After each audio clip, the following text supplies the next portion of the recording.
ಸ್ನೇಹಿತರೆ, ಈ busy life ಅಲ್ಲಿ ನಾವು ಅಂತ ಹೇಳಿದ್ರೆ ಮಹಿಳೆಯರು ಎಲ್ಲರ ಕಾಳಜಿಯನ್ನು ವಹಿಸ್ತೇವೆ. ಆದ್ರೆ ನಮ್ಗೆ ನಮ್ಮ ಕಾಳಜಿಯನ್ನು ವಹಿಸ್ಲಿಕ್ಕೆ ಟೈಮ್ ಇಲ್ಲ. ಆದ್ರೆ ನಾವು ಮಹಿಳೆಯರು ಹೆಲ್ದಿ ಆಗಿರ್ಬೇಕು ಅಂತ ಹೇಳಿದ್ರೆ ಈ 3 ಪಿಲ್ಲರ್ಸ್ ತುಂಬಾನೇ ಇಂಪಾರ್ಟೆಂಟ್ ಸ್ನೇಹಿತರೆ. ಒಂದು ಬೋನ್ ಹೆಲ್ತ್, ಇನ್ನೊಂದು ಇನ್ಫ್ಲಮೇಷನ್ ಕಂಟ್ರೋಲ್, ಹಾಗೆ ಹಾರ್ಮೋನಲ್ ಬ್ಯಾಲೆನ್ಸ್. ಈ ದಿನ ನಾವು ಆ 3 ವಿಷಯಗಳನ್ನು ಬ್ಯಾಲೆನ್ಸ್ ಅಲ್ಲಿ ಇಟ್ಕೊಳ್ಳಿಕ್ಕೆ 9 ಸೂಪರ್ ಫುಡ್ಗಳ ವಿಷಯವಾಗಿ ಹೇಳಿಕೊಡ್ತೇನೆ. ನೀವು ಒಬ್ರು ಮಹಿಳೆಯಾಗಿದ್ರೆ ಅಥವಾ ನಿಮ್ಮ ಸುತ್ತಮುತ್ತಲಿರುವ ಮಹಿಳೆಯ ಬಗ್ಗೆ ವಿಶಿಷ್ಟವಾದ ಕಾಳಜಿ ಇದ್ರೆ ನೀವು ಈ ವಿಡಿಯೋವನ್ನು ಸ್ಕಿಪ್ ಮಾಡದೆ ಕೊನೆಯ ತನಕ ನೋಡಿ. ಕೊನೆಯಲ್ಲಿ ಒಂದು ಬೋನಸ್ ಟಿಪ್ ಕೂಡ ಇದೆ.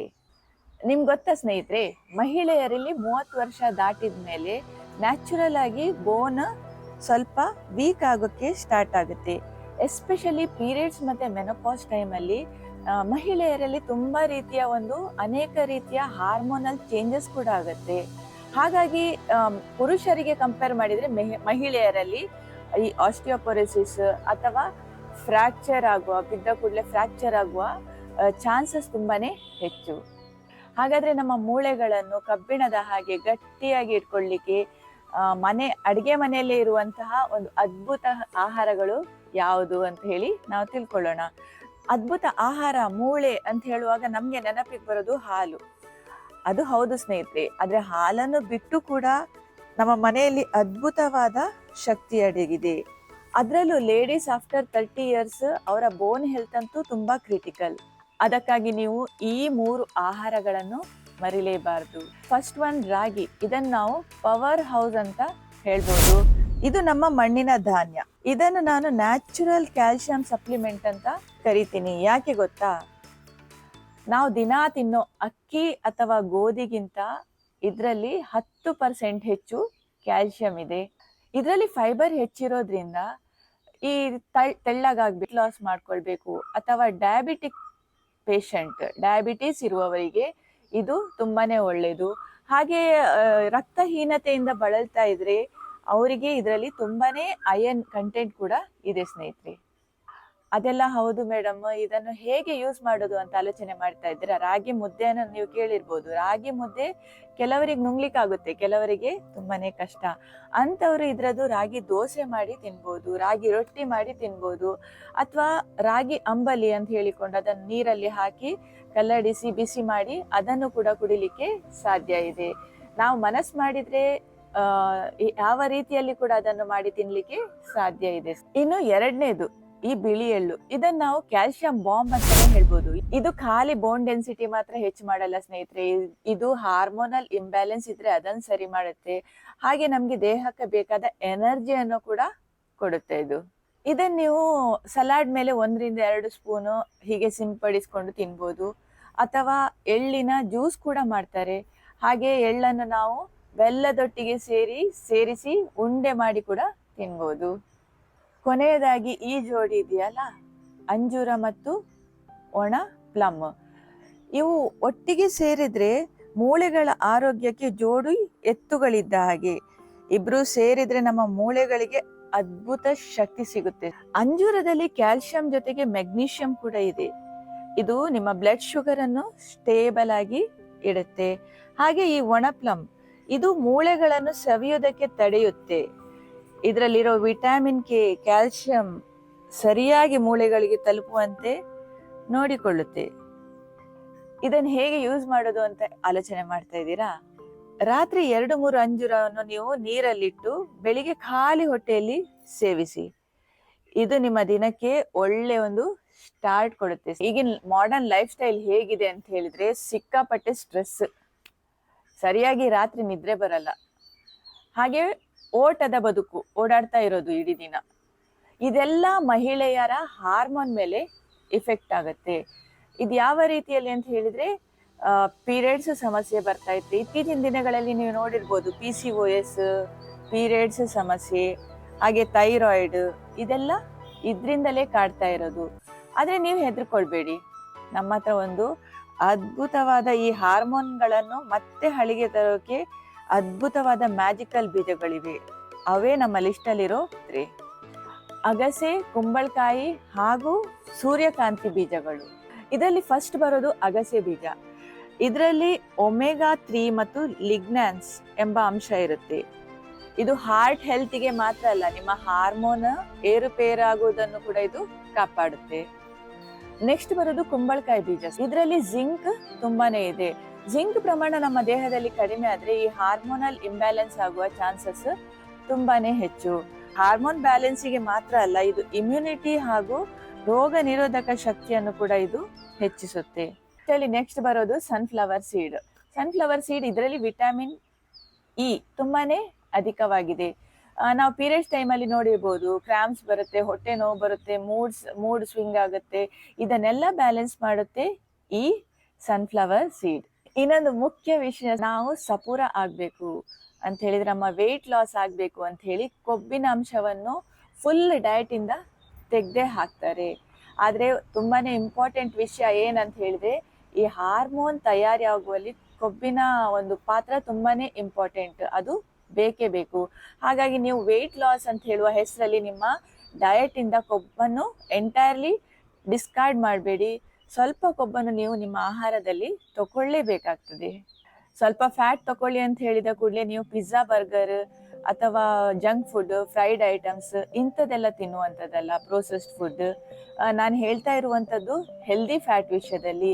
ಈ ತುಪ್ಪ, ಹಾಗೆ ತೆಂಗಿನ ಎಣ್ಣೆ, ತೆಂಗಿನಕಾಯಿ, ನಟ್ಸ್, ಒಣ ಹಣ್ಣುಗಳು, ಈ ಉತ್ತಮ ಕೊಬ್ಬುಗಳು ನಿಮ್ಮ ದೇಹಕ್ಕೆ ಬೇಕು. ಹಾಗಾಗಿ ಇವುಗಳನ್ನು ನಿಮ್ಮ ಡಯಟ್ ಇಂದ ಕಂಪ್ಲೀಟ್ ಆಗಿ ತೆಗೆದು ಹಾಕಬೇಡಿ. ಫ್ರೆಂಡ್ಸ್, ನೀವು ಗಮನಿಸಿರ್ಬೋದು, ಕೆಲವೊಮ್ಮೆ ನಿಮ್ಗೆ ಮೈ ಕೈ ನೋವಾದಾಗೆ ಆಗ್ಬೋದು, ಚರ್ಮದ ಕಾಂತಿ ಇದ್ದಕ್ಕಿದ್ದ ಹಾಗೆ ಹೋದಾಗೆ ಆಗ್ಬೋದು, ಅಥವಾ ಹೊಟ್ಟೆ ಉಬ್ಬರ ಆಗಿರ್ಬೋದು. ಇದಕ್ಕೆಲ್ಲ ಮುಖ್ಯ ಕಾರಣ ದೇಹದ ಒಳಗಿರೋ ಇನ್ಫ್ಲಮೇಷನ್ ಅಥವಾ ಊತ. ಇದಕ್ಕೆ ದೊಡ್ಡ ದೊಡ್ಡ ಒಂದು ಮೆಡಿಸಿನ್ ಬೇಕಾಗಿಲ್ಲ, ನಮ್ಮ ಅಡಿಗೆ ಮನೆಯಲ್ಲಿರುವ ಮಸಾಲೆ ಡಬ್ಬಿಗಳೇ ಸಾಕು. ಸ್ನೇಹಿತರೆ, ನಮ್ಮ ಲಿಸ್ಟ್ ಅಲ್ಲಿ ನೆಕ್ಸ್ಟ್ ಬರುವಂತದ್ದು ಅರಿಶಿನ. ಇದನ್ನು ನಾವು ನ್ಯಾಚುರಲ್ ಹೀಲರ್ ಅಂತ ಹೇಳ್ತೇವೆ.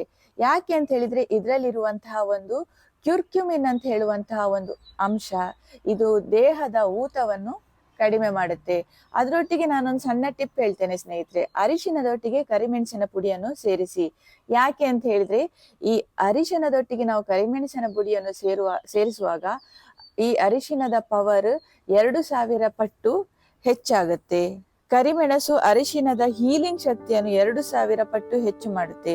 ನಿಮ್ಮ ಅರಿಶಿನ ಹಾಲಿಗಿರ್ಲಿ ಅಥವಾ ಅಡಿಗೆಗಿರ್ಲಿ, ಕರಿಮೆಣಸನ್ನು ಒಟ್ಟಿಗೆ ಸೇರಿಸಿ. ನೆಕ್ಸ್ಟ್ ಬರುವಂತದ್ದು ದಾಲ್ಚಿನಿ, ತುಳಸಿ. ಇದು ಒತ್ತಡ ನಿವಾರಕಗಳು ಅಂತ ಹೇಳ್ಬೋದು. ನಾವಿದನ್ನು ಹೆಚ್ಚಾಗಿ ಪುಲಾವಲ್ಲಿ ಯೂಸ್ ಮಾಡ್ತೇವೆ. ದಾಲ್ಚಿನಿ ಇದನ್ನು ಸುಗಂಧ ದ್ರವ್ಯಗಳಾಗಿ ಯೂಸ್ ಮಾಡ್ತೇವೆ, ಆದ್ರೆ ಇದರ ಕೆಲಸ ಅಷ್ಟೇ ಅಲ್ಲ. ಈ ದಾಲ್ಚಿನಿ ಅಂತ ಹೇಳುವಂಥದ್ದು ನಿಮ್ಮ ರಕ್ತದ ಸಕ್ಕರೆಯನ್ನು ಕಂಟ್ರೋಲ್ ಮಾಡುತ್ತೆ.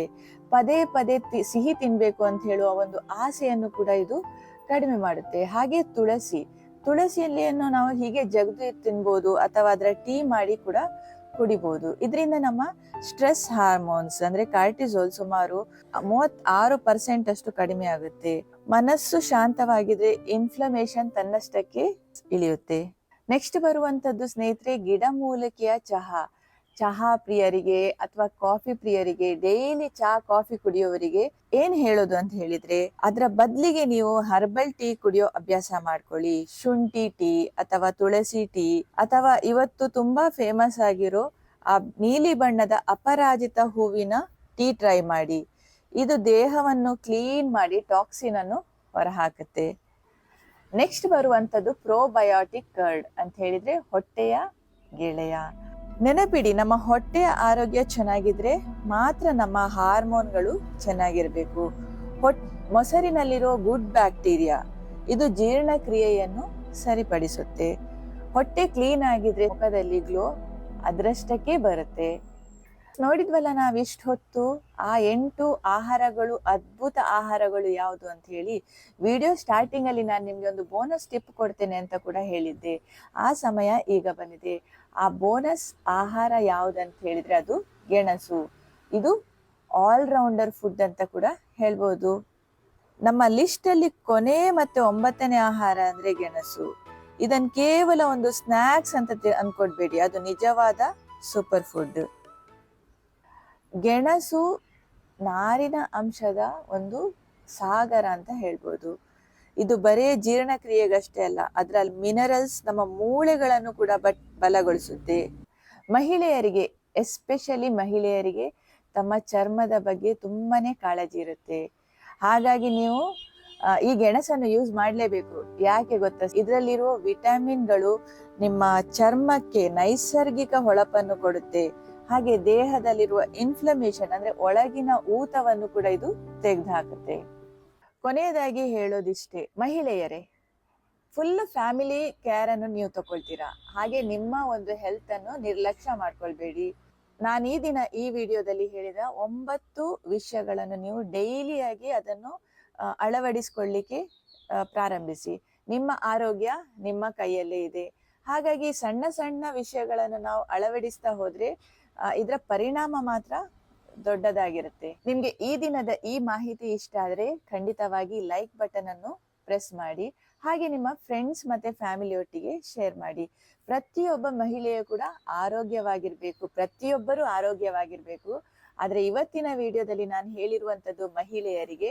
ಹಾಗಾಗಿ ಪ್ರತಿಯೊಬ್ಬ ಮಹಿಳೆಯ ಕೂಡ ಆರೋಗ್ಯವಾಗಿರ್ಬೇಕು. ನಿಮ್ಗೆ ಇನ್ನಷ್ಟು ಇಂತಹ ಮಾಹಿತಿ ಬೇಕಾದ್ರೆ ಪ್ರಿಯಾಂಕಾ ಯೋಗಶಾಲಾ ಈ ಚಾನೆಲ್ ಅನ್ನು ಸಬ್ಸ್ಕ್ರೈಬ್ ಮಾಡಿ. ನಾನಿಲ್ಲಿ ಹೇಳಿರುವಂತದ್ದು ಸಾಮಾನ್ಯ ಮಾಹಿತಿ ಮಾತ್ರ. ನೀವು ಯಾವ್ದಾದ್ರು ಒಂದು ವಿಶೇಷ ಮೆಡಿಸಿನ್ ತಗೊಳ್ತಾ ಇದ್ದೀರಿ, ಅಥವಾ ಡಯಟ್ ಅಲ್ಲಿ ಇದ್ದೀರಿ, ಅಥವಾ ಕೆಲವು ಅಲರ್ಜಿ ಇದೆ ನಿಮ್ಗೆ ಫುಡ್ಡಿಗೆ ಅಂತಾದ್ರೆ ನೀವು ವೈದ್ಯರ ಸಲಹೆ ಕೇಳಿಕೊಂಡು ಅದನ್ನು ಅಳವಡಿಸಿಕೊಳ್ಳೋದು ಒಳ್ಳೆಯದು. ಮುಂದಿನ ವಿಡಿಯೋದಲ್ಲಿ ಸಿಗೋಣ. ಅಲ್ಲಿ ತನಕ ಆರೋಗ್ಯವಾಗಿರಿ, ಲವಲವಿಕೆಯಿಂದಿರಿ ಅಂತ ಹೇಳ್ತಾ ಎಲ್ಲರಿಗೂ ಧನ್ಯವಾದಗಳು.